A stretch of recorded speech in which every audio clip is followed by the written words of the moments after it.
Hi guys, I'll give you a bit of an insight into what I do in terms of reflective coaching practice and examining what I do. So I've got everything on an Excel here.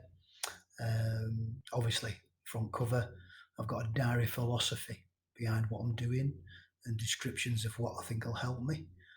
I'll formulate these critical incident prompts with my coaches that I'm mentoring or either again, it's quite an independent approach, so they'll have to broker this with them, so they can start to examine themselves and the reflections with a little bit more depth. Um, and again, within these prompts, you've got your critical incident you're starting to examine in your reflection, reporting on it, responding to it, relating to it, some reasoning in and around all that, and then reconstructing of why you think that's important.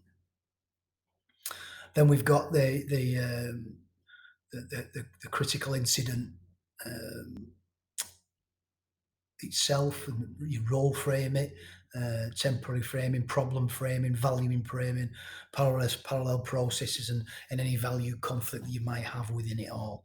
Okay, so again, guys, we've got critical prompts, and then we've got some clarification to our critical incident with it could be within your practice or your session. So we've got these probes that were taking place. Now you've got this guidance, if you like, to what critical incidents are within your practice. So there's some clarification in and around your discussions with the coach that you're mentoring when they start to report back on what it looks like.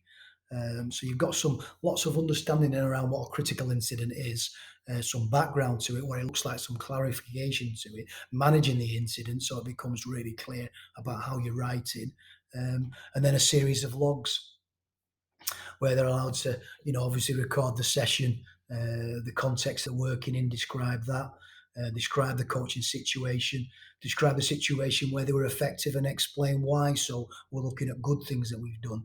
Describe a situation where you're ineffective. And then start to make an action plan and improvements on what you would do to improve that a little bit later on. So that's like the first log, if you like. And you can actually look there. So about some of my own responses to what they do. And of course, then, you can keep adding all the way through if you look at the bottom column there. So if we shoot right the way through to maybe 50 odd or 60 odd, I think it starts to change. So there's quite a lot of reflections there over a period of time. Start to look at what they've been working on. That's done with the French national team. Some areas where they think they need to do better, that they're reflecting on a performance, and they started to look at their involvement in and around all that. Okay, offensive, tactical, and starting to draw summaries from it. Then they start to assess the log itself. Has it done what it set off to do? So was the diary useful? Was logging this useful? Was examining these critical incidents useful? What difficulties did you experience?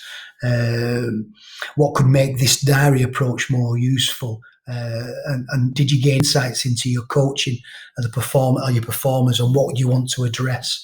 So yes, there's a really good response in there on things where they want to keep it going. Then again, guys, reflective prompts, getting you to dig a little bit deeper, take a meta-analysis, a critical analysis of your thinking about thinking. Is it really going to be convincing? So there's a list of prompts there that we broker with the coaches, or I broker with the coaches before they start to even summarise the whole process and looking at all these logs. Was it useful? Have they found new training needs out of it that, some personal wants that's going to make them better coaching? All right. And then a critical appraisal of their knowledge, their personal qualities, and their coaching skills. Did the diary system and my mentoring work for them as they're going? Again, of course, there's a list of UKCC 4-level competencies there, guys. Learning styles, some evaluation and tutorial they can do on themselves. Leadership styles in terms of the reflector, activist, theorist, or pragmatic. So really important things that coaching need to be able to master. Personal qualities of knowledge, skills, and got a knowledge that they might need to improve on setting goals in and around all that, they've been able to really be specific because they've dragged it out of the critical appraisal, this recording of all these um, critical incidents that they've had, both good and bad, within the practice. Digging a bit deeper, starting to look at how they're starting to set goals and tasks in and around making themselves better coaches. And of course, I mentor them through that. A list of typical behaviours that they've got, the mentoring experience they've had with me, guiding them through this, evaluation of the goals. All right, a goal prompt to help them dig a little bit deeper. So that gives you a bit of an idea on what I do, guys, in terms of a reflective model. So it's just not one document; it's little legs, and it can go anywhere, and it can be really ecological, and you can differentiate. You can go anywhere you want with it. So if you need a follow up, guys, just give us a shout.